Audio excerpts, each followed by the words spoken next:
Je vous informe que les ministres des Affaires étrangères des pays membres de l'Union européenne, mais aussi de l'OTAN, se réunissent ce mardi à Bruxelles. Sont maintenant, à l'instant T où je suis en train d'enregistrer cette émission, sont à Bruxelles. Et le débat est vraiment houleux. Oui, il y a un véritable tiraillement entre la partie ukrainienne et les ministres des Affaires étrangères de l'OTAN.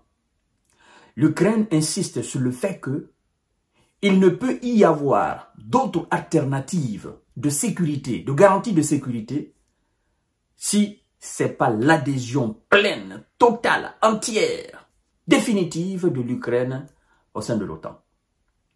Et vous savez, ça c'est une situation très difficile pour les Otaniens. Surtout, il y a un certain nombre de pays qui ne veulent pas entendre parler de cela. J'ai vous dit tout à l'heure ce que la diplomate ukrainienne a dit. Mais avant tout, comme nous avons l'habitude à le faire, permettez-moi de vous le dire encore, la répétition est pédagogique. Partagez la vidéo dans tous les groupes possibles, s'il vous plaît. Si ça vous plaît, effectivement, vous n'êtes pas obligé. D'accord? Continuez à vous activer à ma chaîne YouTube Kanteji Visionnel de vrai. Si ce n'est pas encore fait, faites-le pour vous permettre d'avoir instantanément mes émissions que je poste sur ma plateforme YouTube. Mais aussi, je vous invite à vous abonner massivement à ma page Facebook, le géopolitologue. Vous allez dans votre barre de recherche, vous écrivez carrément le géopolitologue et vous verrez ma tête là, vous cliquez là-dessus, vous vous abonnez, puis vous continuez la poursuite de la lecture de votre émission. Voilà, mesdames et messieurs. Et donc, c'est très tendu entre la partie ukrainienne et les membres de l'OTAN. Alors, la seule garantie de sécurité pour l'Ukraine est l'adhésion à l'OTAN, insiste Kiev. L'Ukraine ne veut absolument rien savoir. La seule véritable garantie de sécurité pour l'Ukraine est l'adhésion pleine, entière, totale, définitive à l'OTAN, a martelé la diplomate ukrainienne alors que se réunissent ce mardi 3 décembre 2024, à Bruxelles, les ministres des Affaires étrangères de l'Alliance, donc de l'Alliance transatlantique Nord, qu'on appelle l'OTAN. Alors, il dit, je cite, « Nous sommes convaincus que la seule véritable garantie de sécurité, là, c'est la diplomate ukrainienne qui parle, d'accord? Et elle parle à ses alliés, elle s'adresse à l'OTAN. Voilà, le deal que nous avons signé, vous devez accepter et respecter vos engagements. C'est un deal que nous avons signé. Sinon, comment comprendrez-vous que, ben, écoutez, nous sommes là pour t'aider et tu n'as pas d'exigence. Tu n'as pas d'exigence, tu n'as pas quelque chose à nous imposer. Tu ne vas pas nous acculer, ce n'est pas une obligation que nous t'acceptons dans l'OTAN. Mais, mesdames et messieurs, ne vous fiez pas aux déclarations des membres de l'OTAN, parce que c'est de la manipulation du mensonge.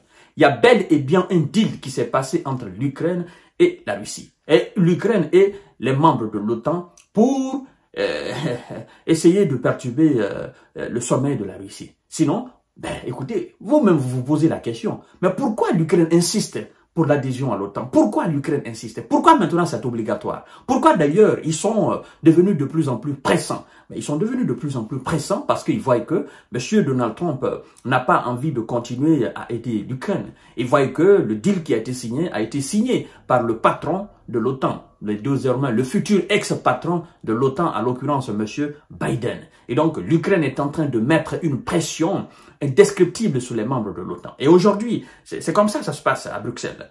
Il faut que vous nous acceptez. Sinon, nous allons dire au monde entier ce que nous avons conclu entre nous. On ne peut pas rester quand même. Vous ne pouvez pas continuer à nous duper. C'est de la duperie, ça. Vous ne pouvez pas continuer à nous manipuler. Depuis 2022, hein?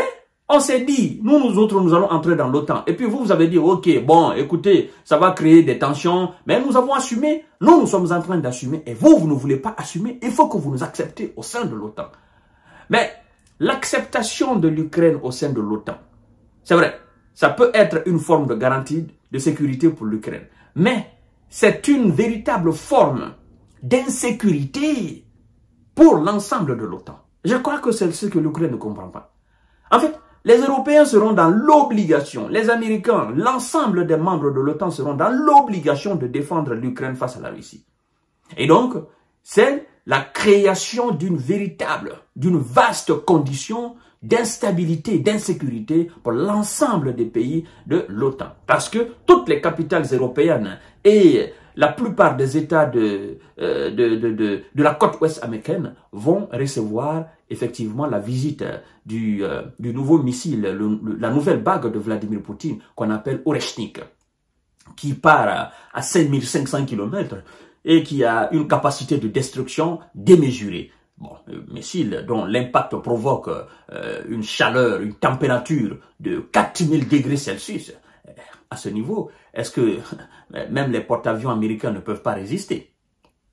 Aucun immeuble de ce monde fait à base de l'acier ou du béton ne peut résister. Il faudrait que le matériau soit quelque chose d'extraordinaire, extraterrestre, capable alors de résister à 4000 degrés Celsius. Voilà, donc les Européens ont peur. Et croyez-moi, c'est pas une arme nucléaire, mais ça peut être nucléaire. C'est une arme conventionnelle, dissuasive. Et ça fait peur. Alors, mesdames et messieurs, on nous dit ceci, nous sommes convaincus que la seule véritable garantie de sécurité pour l'Ukraine, d'accord, tout en étant un moyen de dissuasion contre toute nouvelle agression russe contre l'Ukraine et d'autres États, est l'adhésion pleine, entière, définitive de l'Ukraine à l'OTAN, a indiqué la diplomate ukrainienne dans un communiqué. Et donc, la balle est maintenant dans le camp des alliés des alliés de l'Ukraine, parce que il faut taper sur la table.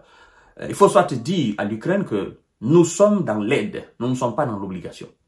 Mais si les Européens ou les Otaniens ne disent pas à l'Ukraine, écoutez, les gars, vous allez trop loin là, hein? Il n'y a pas un deal. Il faut qu'ils prouvent au monde entier qu'il n'y a pas eu d'accord entre l'Ukraine et l'OTAN. Il faut qu'ils le prouvent. Il faut que le monde sache que ce que l'OTAN fait, c'est une aide, c'est pas une obligation. Et il n'y a pas eu de deal dans l'ombre entre l'OTAN et l'Ukraine. Il faut qu'ils montrent cela. Mais en tant qu'ils sont en train de masser l'Ukraine, oh non, nous allons faire ceci, nous allons faire cela, ben ça devient compliqué. Ce que je sais, il faut que la diplomate ukrainienne et M. Zelensky comprennent que l'Ukraine ne sera jamais acceptée dans l'OTAN. D'ailleurs, là-dessus, je crois que l'un des responsables de l'Union, de l'OTAN et donc de l'Union européenne en 2016, si j'ai bonne mémoire, en 2016, j'ai oublié son nom là, avait dit que l'Ukraine n'entrera jamais dans l'Union européenne, encore moins dans l'OTAN, avant 20 ou 25 ans. Je vous reviens tout à l'heure pour notre série d'informations décortiquage. Partagez la vidéo dans tous les groupes possibles. Merci beaucoup.